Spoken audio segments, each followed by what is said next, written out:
Welcome back to another episode of Southern Arizona Sports Talk. This is a special episode because it is our Veterans Day special. With that being said, here's a special shout out to all the veterans and current service members right now. Shout out to Joe Roca. I just want to say thank you for being a veteran, brother.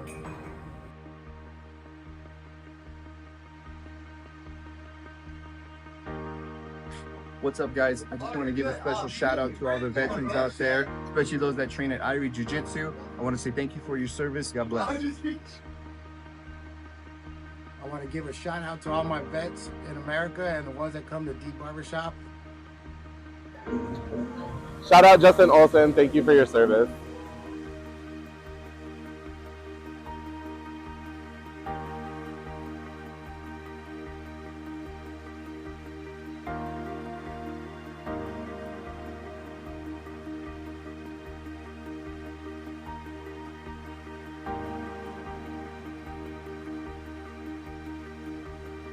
Thank you for your service, Neilman. Happy Veterans Day. Love you.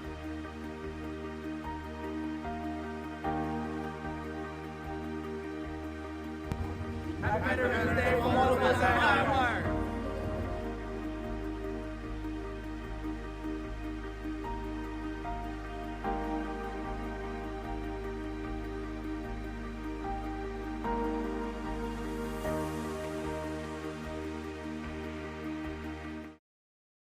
And we're back. Hey, again, thank you guys to all the service members out there right now. God bless you guys. Thank you all you do to protect our freedom. With that being said, we have two people who've played a huge role in my life. They've not just been uncles to me, they've been father figures, grandfather figures to me. We have Edgar Soto, who's a former Marine, and my uncle Benny Gomez, who's a former Vietnam veteran in the Air Force. How you guys doing? I'm good. That video though was kind of emotional. I saw a lot of my close friends, my dad, all your grandfather. So yeah, no, that was cool. Good job. Putting it together was cool because you kind of learn a little bit of history of everything we've done in our family for service. Yeah, exactly. Yep. Yeah, you snuck a few of them in for me too, okay? Yeah, shout out to Zoe for doing the video for Uncle Benny. And Alex. And Alex too. Man, he was a little kid in that video. Yeah. So what I like to do with the show is always start off with a cool story. Mm-hmm. You were almost born to be in the Marines because Tata had an agreement with my grandma, your mom. Yeah. And what was that agreement? All right. So I'll kind of take it back. So I was born on November the 10th. So if you don't know, November 10th is the Marine Corps birthday. Back in 1775, our Marine Corps came alive, right? So November 10th.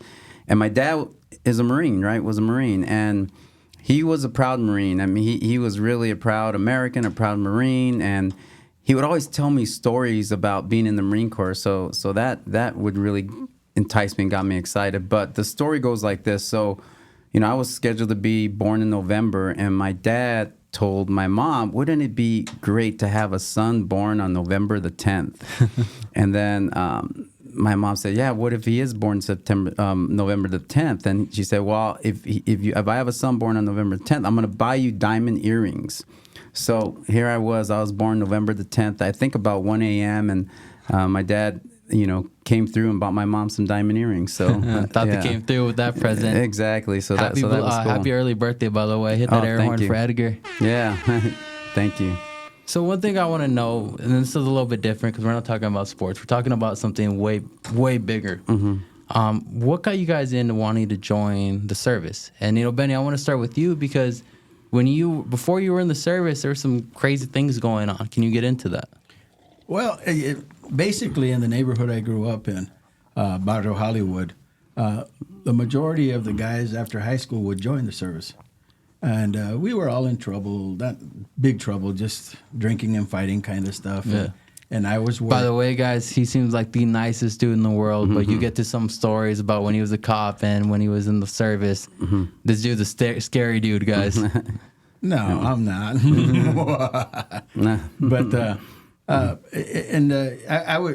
I had lost my laid off from my job as construction, and I went to the U of A for just a little while, and I saw a lot of the protests going on. And I had a cousin, Warren, who was in Vietnam, and this was during Tet, and so Edgar, my stepdad, he was a Marine. He was always good to me, and I was a jerk sometimes. So I decided one day to join up, and I left the Phoenix. They didn't know, and I joined the Air Force. But what I told my stepdad was, what I told Edgar when I called, I said I was going to join the Marines, but when I got there, they weren't going to have a basic training for a week. The Air Force said 48 hours.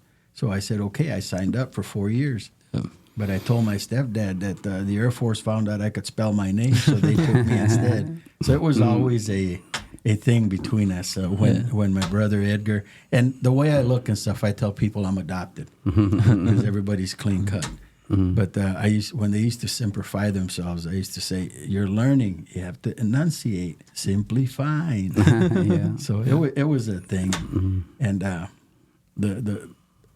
I was a sole surviving son. My dad died when I was 6 years old, and so it was my sister Lori. She was 4 and I was 6, and then my mom, with a lot of good luck and help from the Lord, found your Tata Edgar. Yeah. And when I came back, we were very close, and he was supposed to go to Vietnam, but his paperwork got messed up. Yeah, I think it was like a month before or something like that. Yeah. And I was a sole surviving son. I didn't have to go. I enlisted, and I volunteered for Vietnam, and I had to sign a thing that if I got killed, nobody would sue because I was a sole surviving. Yeah. It was a kind of weird thing. During that time, like you said, there was a lot of protests going on. Oh, Did yeah. you deal with anything once you came back? When I came back, it was funny.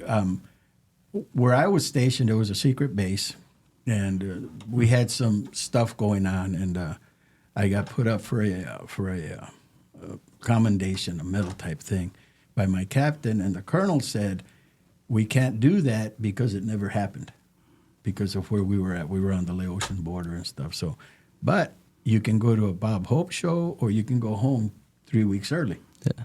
And so I said, "Well, my sister's getting married in a few weeks, so I'll go home." And so I came home, and when I was in San Francisco, getting a plane, people would walk away from me. Oh, that's terrible. So they didn't want anything. So this guy in the bar said, "Come on in." And so I went in there, and he sat me down. I looked up, and there were pictures of him as a Marine in Korea.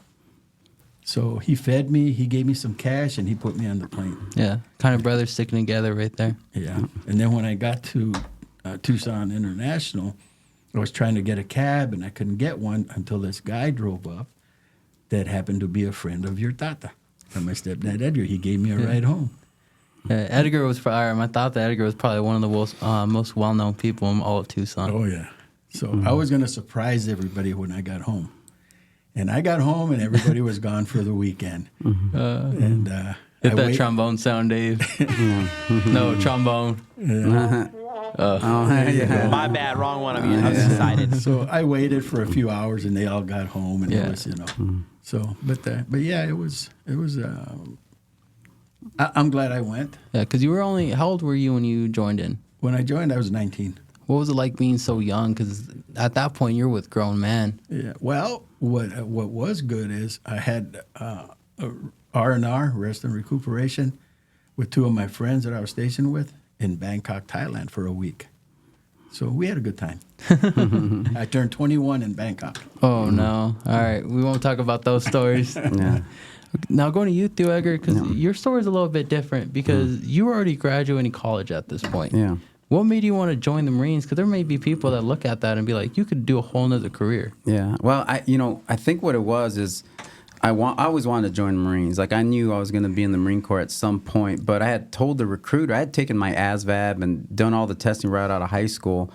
And I told the recruiter, if I don't get a baseball scholarship, I'm going to join the Marines. And this is that in high school? In high school, yeah. This is my senior year. So, I had a good senior year in baseball, had scholarship, played 4 years of baseball. And then after that, I didn't get a chance to play professional baseball, so I joined the Marine Corps. But it was one of the best experiences. I'm a vice president at Pima Community College now and been in multiple leadership roles, been to a lot of different conferences or trainings, from Aspen Fellowship to the Flynn Brown, for a lot of leadership trainings. But I tell people that I learned more about leadership in 3 months Marine Corps boot camp than anywhere. So, and you can relate to this, Benny, is that. Yeah, well, let's go into that. What were kind of the core values you both learned in your boot camp when you're just starting off? For me, it's taking care of people.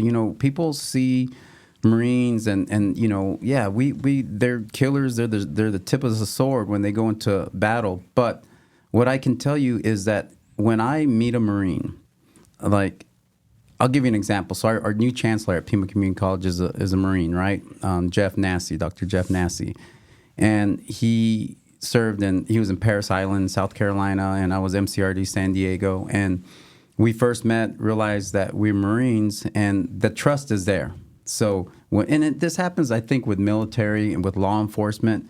Once somebody that's in the military law enforcement and you're working together in a different environment, you don't have to spend a lot of time building trust, which is so important in leadership positions. The trust is there. So for me, well, let me get back to your first question. One of the core values I learned is in 3 months Marine Corps boot camp is you make your rack, you make your bed, and you sit at attention, or you stand at attention.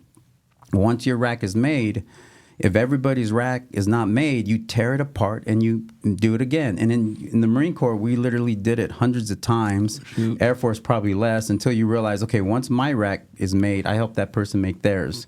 So like you said, Marines take a little longer to figure stuff out, literally hundreds of times. And then once we figure that out. Air Force, we read the directions. Yeah, so you probably figured it out. We got a little Air Force versus 10 or 12 times. It took us a few more times. Well, so, yeah. we got a little Air Force versus Marine battle going on. But what I realized is that, one of my pet peeves as a leader at the college is when somebody says that's not my job. Like, the mission's the mission. It's all of our job, right? So once you're done with your job, you help that person do their job. And you just you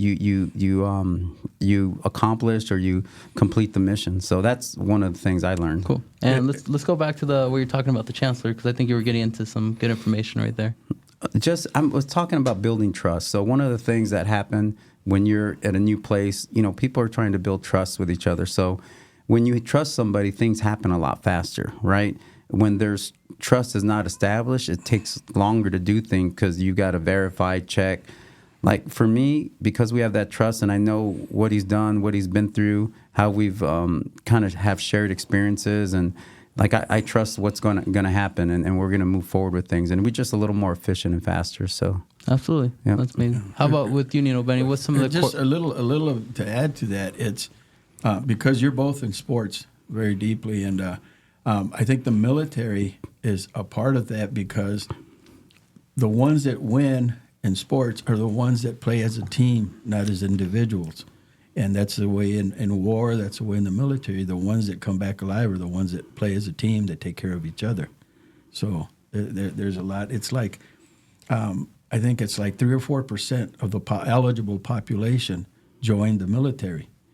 But 25, 30% of veterans become first responders. Yeah. So it's that feeling, or teachers. Like yourself. And like a lot of teachers are veterans, and it's that feeling of belonging, of taking care of. This is a responsibility. This is we all took that same to serve and protect through all enemies, foreign and domestic. We all took that oath. Absolutely. Yeah. So it's a for life type of thing. Here's what's interesting. So when I was going through my politics, right, and David, he was a big part of this, because we were kind of learning as we were going here. But I know, and I don't want to share your political affiliation, but I know up to 50% of military are registered independents, because they swear an oath to a country, not a party. And so that says something to me. Like, one of the things, people have different political views. We've had a lot of political stuff going on. And I remember one experience I was stationed in Virginia, and we were actually at an Army base, right? And I had a hardcore Marine right next to me, and we're talking, and there were some Army guys there. And somebody was complaining about our current president, and I don't know who it was. I think it might have been Clinton at the time. I don't remember. But all I remember is this Marine getting up and telling her, "Hey, that's my commander-in-chief. You stop doing that, because we've got to respect the democracy. We got to, American ideals are going to hang strong and be strong no matter what. You know, no matter what the Constitution, we hold these truths to be self-evident that all men are created equal and they endowed by the Creator certain inalienable rights, amongst that life, liberty, and the pursuit of happiness, right? So that's our ideals. And so I think, you know, what we need to realize as a country and a military, because military's changed. You know, military was established and we became strong mostly for commerce to you know, transport goods and services and oil, right? And things are changing because, you know, we're not as reliant on oil, right? And our military has been the police of the whole world, right? And, you know, making sure that people can transfer stuff along the ocean and all these things can happen. But things are changing. So it's going to be interesting how things evolve, but it's a complex time for sure. Yeah. And I think it's also a time we need to come together as a country and just start realizing, stop looking at people as what party you're in, just looking at them. At the end of the day, we're all Americans. Mm-hmm. Well, it's the same thing with law enforcement and military. We give an oath to serve and protect, not to serve and protect the Democrats, the Republicans, the individual, to serve and protect the country. Because without the people of the country, we have none. You know, we're gone. So we need to work together. It starts in the Boy Scouts when I was there. It's on my honor, I will do my best to do my duty to God and my country. And at 12 years old, I took that oath. Yeah. So it's a continual thing, and it's a thing that I call people that want everything the rakes. Everything for me, nothing for you. And what we need to be is the shovel. Spread everything out. Spread the love. Spread the enthusiasm, and spread what we need. All right, commercial time. Yep, I think that's time for a commercial time. We'll be right back. So what's up, Lisa? How you doing? Shout out to Joe Roca. I just want to say thank you for being a veteran, brother.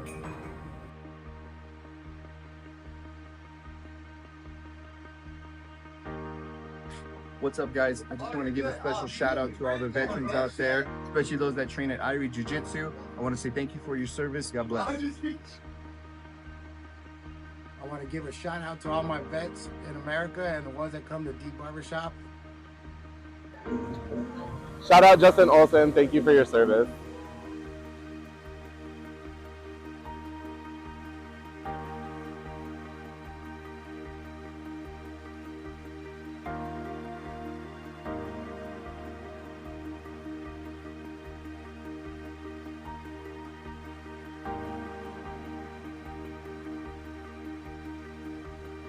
Thank you for your service, Theobald. Happy Veterans Day. Love you.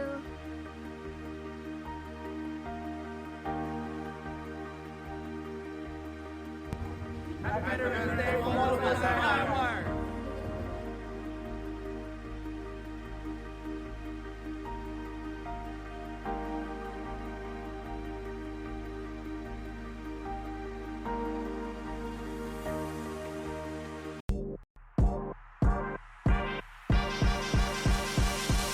Welcome to Snap Fitness. This is my gym.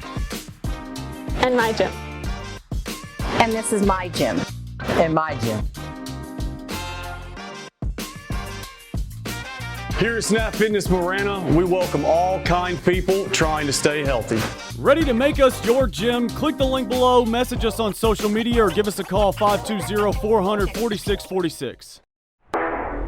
We are Jet Sports Training, where our mission is to cultivate champions. This is where athletes come to get faster and everyday people come to change their lives.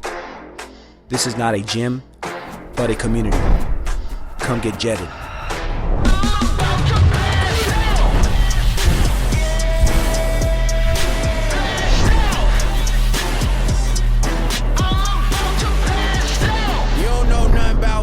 About to take off in 5, 4, 3, 2, 1. Lot of y'all doubted on me. Now they like, wow, look how far you go. Legendary like all my idols, coming for it all, and I can't wait. Success just called and I got me a date. So I grabbed my ambitions and I'm on my way. Cross the wrong line and it's bad news. Might get burnt like a candle. We too hot to handle. World at my feet like a sandal. I only move when I plan to. Your moves could get canceled.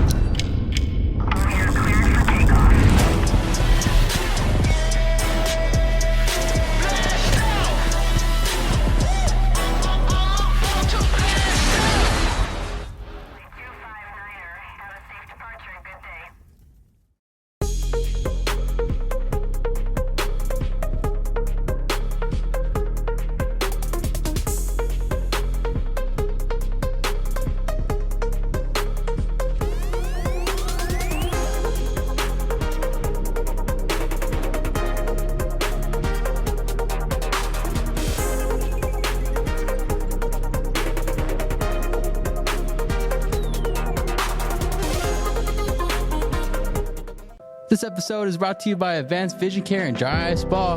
Go check them out at 7552 North La Choya Boulevard across from Foothills Mall, 520-744-1711. Tell them Rue sent you in. And we are back, guys. All right, Edgar, you said you had a story for us. No, so we started talking a little bit about politics, and I'm somewhat passionate about this just because of my experience. But is that you announcing that you're going to run again? No, not that. Yeah, but it is. Yeah. So here's something that happened to me that I wanted to share. So I was in the primary, July 30th. I was at one of the polling stations, and I was giving people my card. Right, hey, vote for me, vote for me. And so I gave a gentleman my card that he was wearing a hat that said F Joe Biden, and then his shirt said, if you vote for Joe Biden, you're stupid, right? I still gave him my card, right? Him and his wife are there. And I started off, hey, I was in the military, and that kind of gets my foot in the door. Yeah. And so he says, so you Democrat or Republican? I said, I'm Democrat. He's all, nope. He just started going off on me and I'm just listening, not engaging, but just listening and kind of just countering with just some facts. Him and his wife go in there and vote. He comes back out. We talk for another 5 minutes. He comes around after I'm fixing one of my signs with a colleague of mine, and he says, hey, I'm sorry. I'm just fired up about this. We talked for another 15 minutes, and we talked for probably 45 minutes altogether. And when we were done, he said, you know what? If you show up in the general election, I'll vote for you. And it made me realize something, like we've got so much more in common than we do different. Yeah. We all want to drive on good roads. We want affordable health care. We want affordable groceries. So the thing where I'm getting with that is that we need to make sure that no matter what, that we always have a dialogue. We always have a conversation. Conversation, yeah. But along with that conversation, you got to be able to listen. Absolutely. Because you can have a conversation and already want to say what you want to say, and you're not paying attention. So you need to listen and take it in. You can be wrong during these things. Yeah. And there's a lot of people that will just know they're wrong, but just fight like if they're right. Oh, yeah. No. So one thing I appreciate about both you guys are amazing fathers. Mm-hmm. How did what you learn in your service time create the fathers that you guys became? For me, it wasn't much about in the service about being a father. For me, it was just my dad, and just... I think for me, it kind of came natural. You see more, I always say more is caught than taught, right? So I saw like how my dad treated me and treated others. And so I think that's kind of where I got most of my stuff. The military, you learn some cool stuff. You share your knowledge, but I think it was just more of my dad. Yeah. The same thing.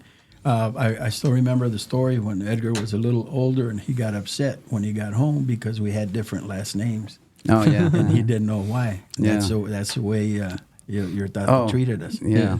Because I don't ever see him and my sister Lori as a half brother. Like, I remember when you were in Vietnam and I had my drum set. I was probably 3, 4, 5 years old. I don't remember how and I was playing Benny and the Jets, but Benny on my drum set because But I never realized like that he had a different dad than me because I felt like my dad raised him, and sister Lori. Yeah. And that's your mom had a lot to do with it because when I was in high school in my '69 Camaro that I paid $3,000 for. Yeah, and you're supposed to give that to me because I was born in 1969 and that was my car, and then somebody crashed it. I used to take. Who crashed it? His cousin or something. I don't know. My Jenny's niece. Oh no! But I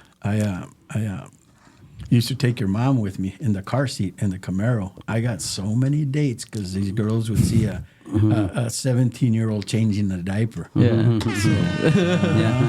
Air So horn on that. It was, And then when I was gone, when I was working, every payday I would buy your mom a stuffed toy. So she was my baby. And when I was gone, every time she saw an airplane, she would wave and say, "Bye, Benny." So that's how I learned from Tata and Grandma and just treasuring your mom. And because I didn't see Edgar that much because he was just a baby when there's a pretty big gap between between 18 years or something. Not cats, Benny. Then I'm 73 years old. And I'm 55. So whatever. Some people like he's how old are you? 55. I'll be 55. He's 55. November 10th. He's 55, guys. If you think he's 40, he's not. Yeah, no. Well, I'm 73 and still riding my motorcycle. Yeah. Shoot, and I do my Santa on the motorcycle. Yeah, so if you guys need a Santa Claus or anything, hit up my Uncle Benny. And the one thing I like he to even do, has the blue eyes, that guy. Yeah. The one thing I like to do as Santa is if I do what I do is a lot of kids at-risk kids and Yeah. single parent and those things. So I try to find out if there's any kids from another country that are just here, so I can learn how to say hi, how are you, and all this stuff in their language when Yep. they come up. So That probably means the world to them. and so it opens them up a little bit. So I want to start getting to you guys what you guys did once you guys got back. Theo Edgar, what was it like when you got back from service? Where did you go? What did you start Well, doing? I became I'm a middle school teacher. I was a middle school social studies teacher at Wakefield Middle School, and I was coaching baseball at Tucson High. And so I started to do that, and then eventually got the job at Pima as an assistant coach and the head coach. You and had so- some cool opportunities going to Cuba, right? Yeah, so in 2002, I was a head baseball coach of the USA 18 and under team. 2001 was when I went to Cuba in the Pan Am Games, and we had about 8 first-round draft picks. So I got involved in USA Baseball. USA Baseball used to be here in Tucson, Arizona. Now it's in Raleigh, North Carolina. But yeah, so I had some amazing opportunities in athletics and sports and traveled, the world a little bit. What was it like seeing a different country like that? Cuba was the first time I've ever really been into another country and I felt like I was in a foreign country. I mean, it was so just different. I felt like I was in the 1950s because the vehicles that were out there, and you had doctors and engineers that were getting paid like $25 a month. It was a tough thing to see because there was a lot of poverty, but there was some cool stuff too. Like every neighborhood had a doctor. So we'd walk the neighborhoods, and I think they have more doctors per capita than anywhere in the world. But the embargo and all the stuff going on as far as politically really just kind of creates a lot of barriers with Cuba and the United States. You kind of open your eyes and be like, oh, shoot, it's all different. Just thankful I'm in the United States, honestly. Yeah, seriously. Yeah. So going to you, Neil Benny, and I think this is going to be a cool one because if anyone's ever seen Walker, Texas Ranger, I've always thought that's my Neil Benny because all his crazy stories with the police department. What made you want to become a police police officer once you got back? I had 3 cousins on the police department. But when I got back, when I got out of the military, about the only people that were then hiring Vietnam veterans was police, fire, and post office. And they would give 5 extra points for veterans. And so I decided to give it a shot. I had family that had been police officers. And I got in. And at one time, there was 5 of us cousins. Yeah. So we used to call it the Mexican Irish. Mexican Irish. Yeah, because we were all police officers. And we still have, in our family, my mom, your grandma's sisters, married World War II veterans. And a lot of us cousins, all that was part of the thing was to join the military and all this, just a service type thing. Yeah, speaking of that, because I forgot to do in the beginning, if you can do me a favor, stand up and show everyone your vest. Yeah, that's a cool vest. Yeah. Dave, if you want to zoom into this. And this is a one-of-a-kind. I had this made, and it's my family wall. Yeah, these are all family members that served during that time of assist died. Oh, there I am. Yeah. No, that's not. No, that's that's right there. Am I on there? No, you're not dead. This is only for dead people are dead people. Okay, good. Well, hopefully I'm not on there for a while. Yeah. See, I just put Warren up there. Oh, yeah, Warren. Yeah, so that's kind of like our family of service right there. Everyone that's kind of passed away, but still in our hearts. Yeah. So I want to. So with you, do you have any couple stories that you've told me in the past about your life as a police officer? Let me see if the statute of limitations is still. I was an investigator for a while. I was a hostage negotiator for a lot of years. Well, you're undercover because I remember your name was like Carlos something. Let's not get that out. No, nobody's gonna get him. He's all right. No, and I don't go into that kind of stuff too much. Oh, I can go into it. I'll show you. No, I'm just joking. I won't do it. but just messing with you. But as a hostage negotiator, this other guy and I, Bobby Boone, who his nephew ended up marrying one of our cousins. Monchito's daughter. But this guy had been drinking and would not come out. So we got on the microphone together, Bobby and I, and we started singing old ranchera songs. And after about an hour, the guy comes out dancing. Oh my goodness! So, and then I had a few, unfortunately, that with suicidal people, once they make up their mind, and the reason we get called is because somebody caught them. And I had a few that ended up taking their lives while I was on the phone with them. So that's but it's the guys used to, the SWAT guys would be out there in the sun, and I'd tell them, yeah, I'm in here in an air-conditioned room, so so I'll see how long it takes. So it was a going thing, but we used to train with the snipers, the hostage negotiators, and they used to fire live rounds over our heads, so we wouldn't know what it was like. And most of us were veterans, so we had heard shots fired in anger before and all that kind of stuff. So it was interesting. And as a school resource officer. Yeah, because you got to emergency management after this, right? After the police department. Here's one for you as when I was a school resource officer, okay? I had this guy that had just got out of juvie, and so he tried to beat up a teacher. And I got there and I took him down. I used to ride bulls and I used to do all that rodeo. So his parents came for him and they took him, and then they got stopped, and the mom had a suspended license, and I heard it on the radio. So I told the officer, leave it there, I'll be right there. So we took her to city court and took care of everything. And the kid went to another school. And about 10 years later, I saw him at a Safeway. And he comes up to me. He says, you remember me? And I said, yeah. And I said his name. And he talked to his wife and said, this is the one I was talking to you about that kept me out of jail. So, and to me, because I used to get in trouble as a kid, I used to tell the kids in school, that excuse didn't work for me when I was your age, so it's not going to work for you now. Yeah, and that's probably how you related with them, because you were them at a time. Yeah, Barrio Hollywood. But the ones that still remember, and their grandparents now, are the ones that I used to tell, do you know the secret to Grandma's cooking? And no, what is it? And so I used to rub my hand on my underarm. I says, they get the sweat and they put it in the food, and that's the secret to Grandma's cooking. Oh no, I'm not going to eat Grandma's food anymore. and so the kids loved it. I just you can go with it. So. Yeah, I think one good thing I'd say about my brother Benny is that, I know there's a lot of talk about community policing and talking and building relationships.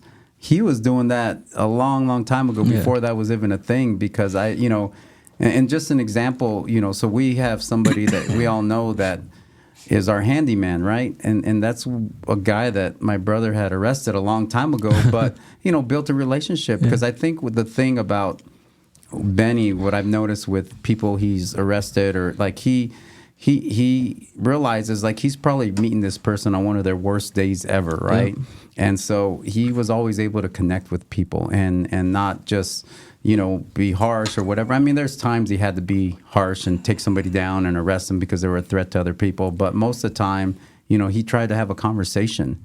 And I think that's something that I see it a lot more often now. I see it where officers, they're having more community type policing. But I feel like he was doing that a long time ago, because we're still in contact with some of the guys you arrested. I remember.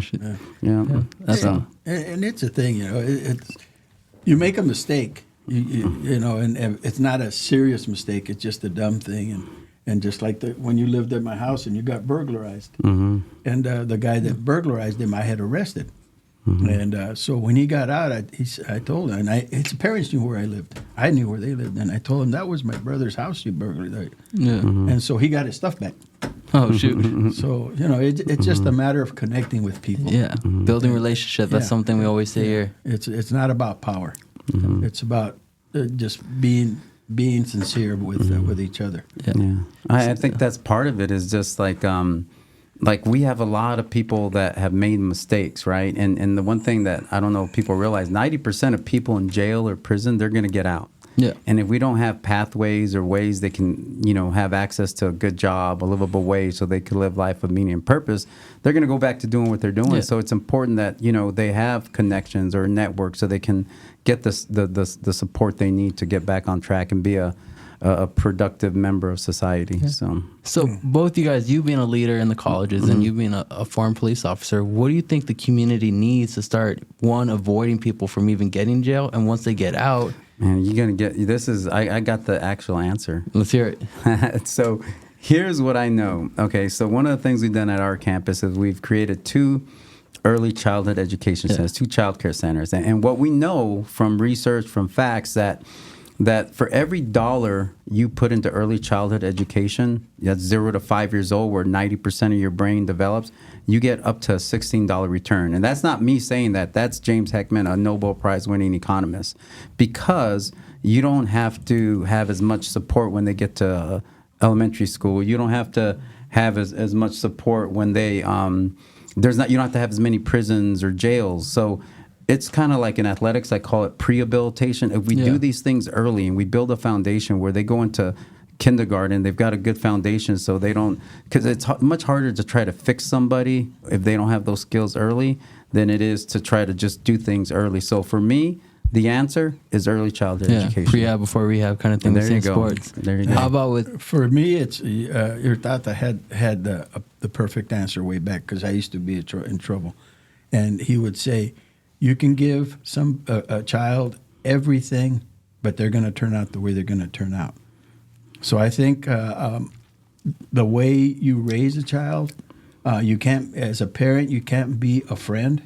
You have to be disciplinarian. You have to be, if they get in trouble in school, you have to agree with the teacher. What happened? I mean, I had a woodshop teacher in junior high that used to get upset because I would never cry when he paddled me.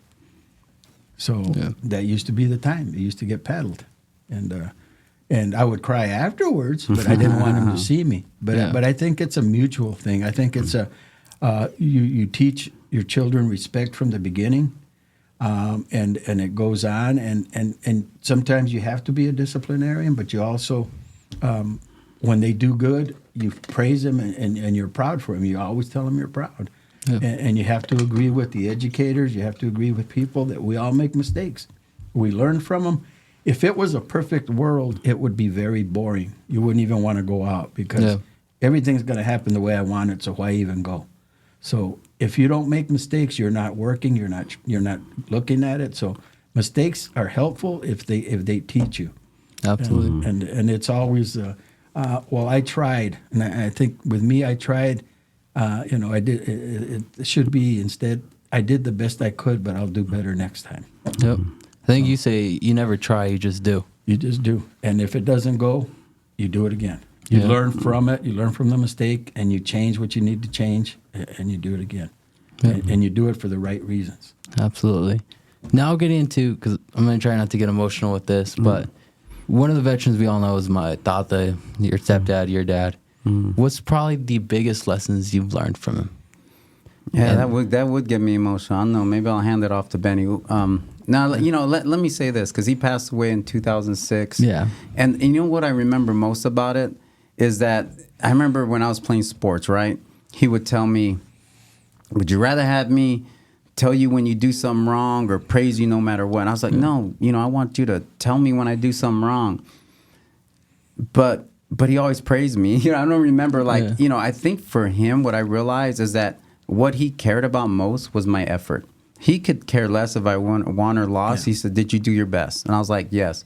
Well, you lost, you got beat, whatever it is. And so things for me is that, I'm not competitive, but I love competition. And what I mean by that is I think competition brings the best out in you, because it just pushes you a little harder, right? Like when I was in the Marine Corps, I remember a drill instructor saying, hey, if that Marine can do it, you can do it. Like, what I love about human beings is that you see somebody do something amazing that nobody said they could do it, just like when they broke the record in the mile, and all of a sudden 16 people. So I think just being able to be competitive and do your best, I think people get so caught up in winning or losing. For me and my kids, do your best, give your best, and whatever happens, happens. But usually you end up winning when you're... I don't know why, but I remember when he was going through it a little bit, you told a story about the first time you ever flipped over a fence. When you were, I think it was his funeral or something, and you kept telling him you can't flip over. Oh, no, I remember what it was. So this is what happened. So I grew up, I was, and still to this day, a little bit afraid of dogs. I had been bitten a couple times, right? So we had where I was playing wiffle ball in the backyard with my dad, and the ball went to the neighbors, and they had this vicious German Shepherd out there, and I was terrified of. But it used to stay in a little back area there, sometimes inside the house. So I was climbing the. My dad was like, "Go get it," you know. And so I was climbing the wall. He gave me a boost up. I went and got it, and all of a sudden he yells, "It's coming! It's coming!"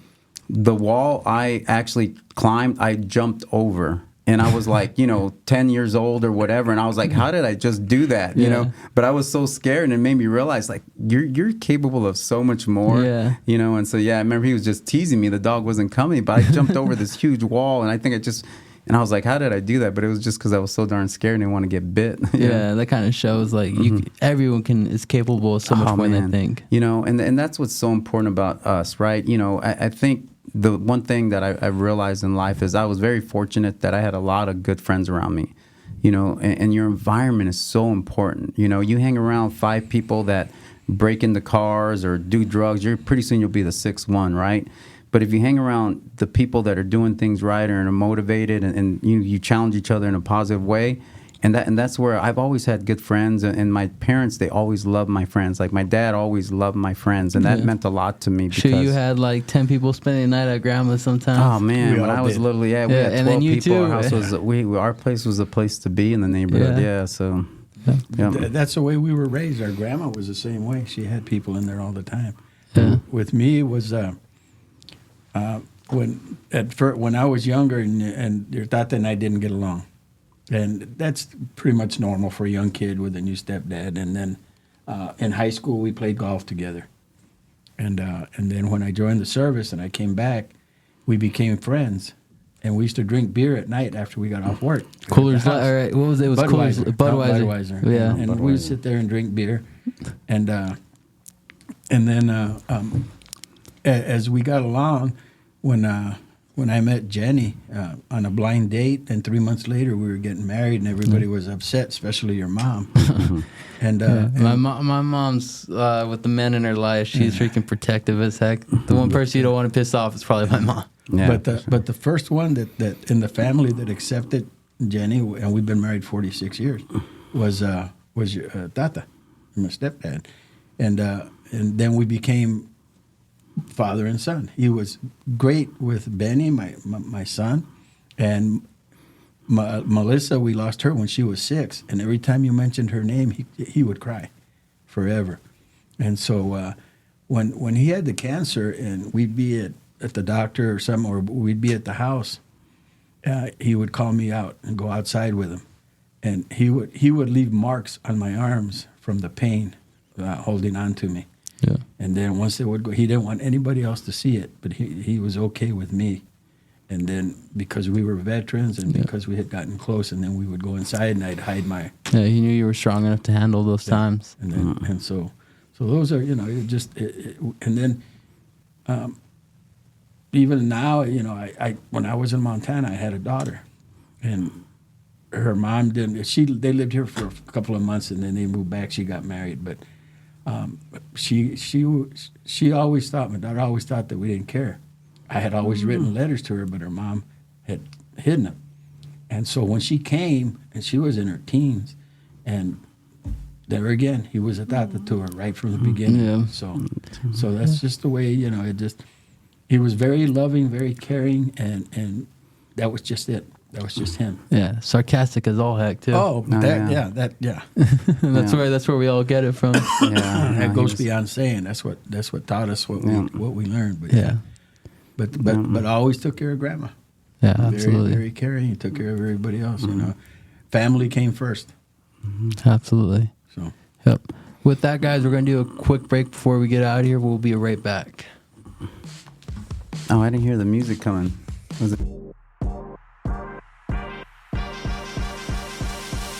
Welcome to Snap Fitness. This is my gym. And my gym. And this is my gym. And my gym. Here at Snap Fitness Marana, we welcome all kind people trying to stay healthy.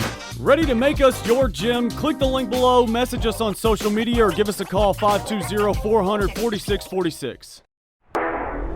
We are Just Sports Training, where our mission is to cultivate champions. This is where athletes come to get faster and everyday people come to change their lives. This is not a gym, but a community. Come get jetted.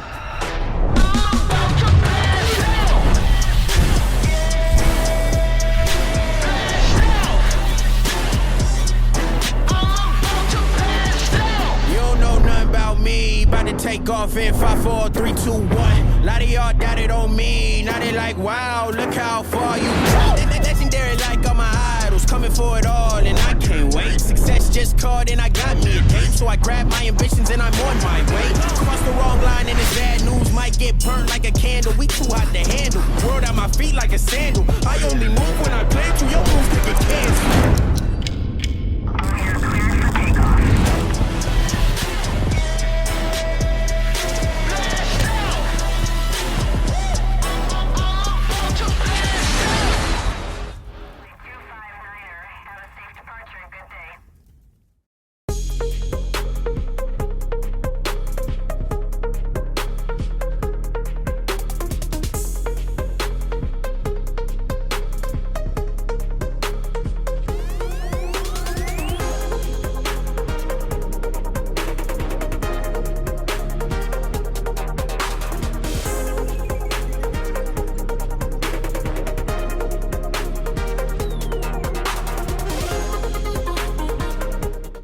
This episode is brought to you by Advanced Vision Care and Dry Eye Spa.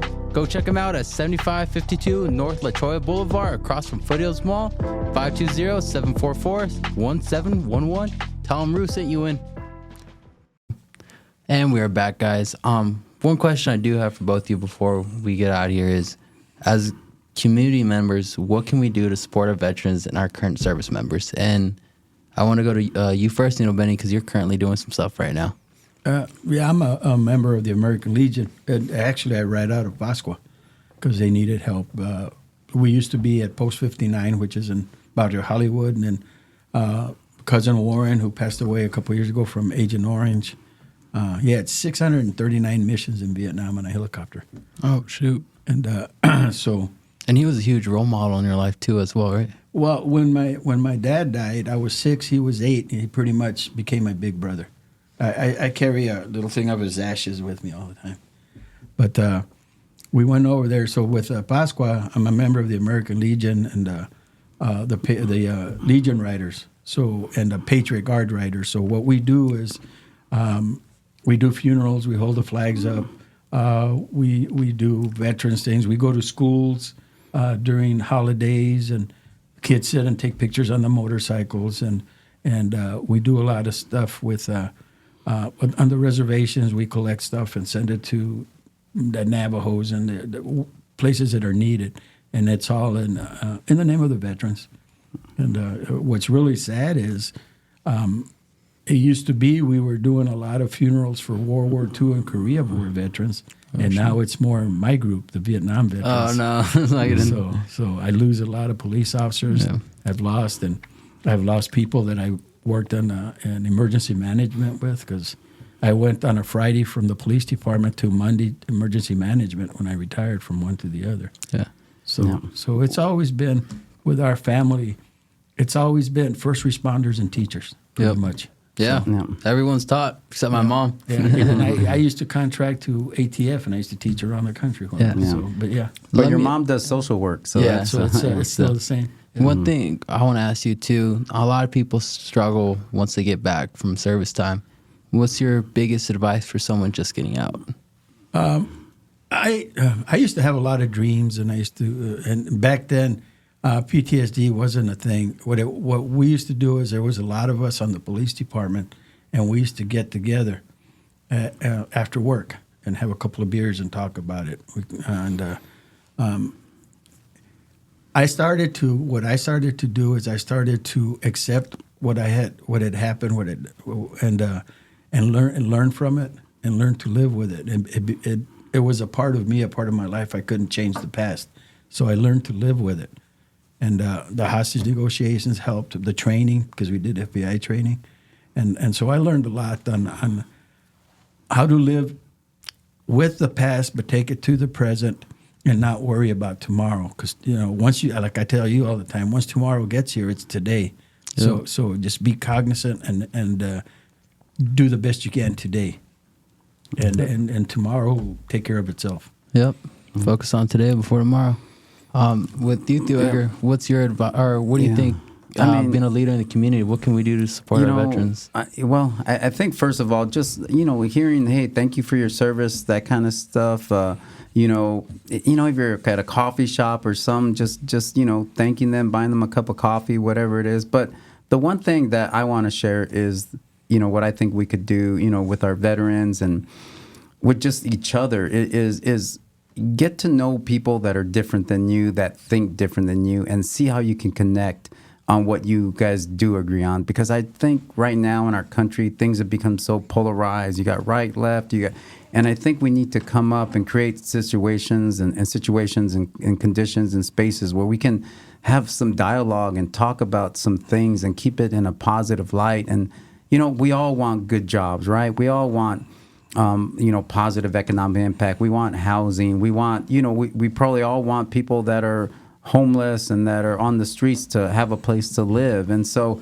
for me, I think it's just trying to connect with others and trying to see the best in somebody, and try to just really try to get to know somebody. Some of the best conversations I've had is when I'll pull up on the side of a road, and I might not give them $1 or $2. I might say, hey, go get these services at Cope Behavioral, Kodak. But I ask them their name. Hey, where are you from? What do you do? When I was playing softball, it was at Santa Rita Park. And if you know Santa Rita Park, there's a lot of homeless people there. There's a lot of things going on. And I would just have a conversation and just try to understand how they got to where they are. And it just gives you perspective on things. So, yeah. We if you go back far enough in time, we all come from the same thing. So we're basically all family. Yeah. And so we're going to disagree just like family does, but we need to come together like family should. So amen to that. Yeah. Well, I want to thank you guys both for being on. You guys have played a huge role in my life. Not only, like I said from the beginning, being uncles, father. You guys are father figures, grandfather figures in my life. Grandfather figure right there. Yeah. And I'm the father. No, I'm just joking. I still remember that day when Tata died, and you came out and you said, "Are you going to be my Tata now?" And I says, "No, I can never replace your Tata, but I'll be here for you." And you guys have been here for me throughout this whole ride. Yeah, no, you're doing great. Thank you guys. We're proud of you. Yeah, we are. Yeah, thank you guys. Well, thank you guys. This has been another great episode. Thank you to all our service members and veterans out there. Next week, we have Izzy Galindo. He is the head coach of Pueblo High School women's basketball. And if you know anything about them, they are killers and they are always ready to try to fight for another state championship. You guys, see you guys next week.